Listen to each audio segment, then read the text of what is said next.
22শে জানুয়ারির সকালটা সত্যিই যেন একটু অন্যরকম ছিল। প্রতিদিনের চেনা বাস্তবতা আর নিয়মের বাইরে সেদিন আমাদের নাও ছেড়েছিল এক ভিন্ন আবেশে।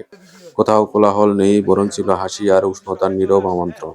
পিঠার সাজে সাজানো টেবিলগুলো যেন শীতের সকালের মিষ্টি গল্প শোনাচ্ছিল। দুধের পিঠা, পুলি, ভাপা, প্রতিটি বিটার ভাজে ভাজে লুকিয়েছিল যত্ন আর ভালোবাসা। এই আয়োজন শুধু খাবারের ছিল না, ছিল হৃদয়েরও।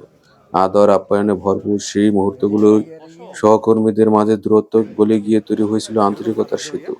অন্য সব ডিপার্টমেন্টের কলিগদের সঙ্গে গল্প, হাসি আর একসাথে বসে পিঠা খাওয়ার সেই সময়টা কর্মস্থলকে যেন কিছুক্ষণের জন্য আপন ঘরের কাছাকাছি এনে দিয়েছিল।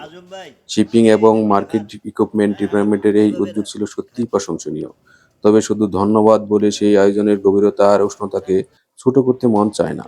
কারণ এমন আয়োজন মনে করিয়ে দেয়, কাজের জায়গাও কখনো কখনো স্মৃতির জায়গা হয়ে উঠতে পারে, যেখানে মানুষ মানুষকে আরেকটু কাছে টেনে নেয় আর সকালটা হয়ে ওঠে সারাদিনের জন্য ভালো লাগার রসদ।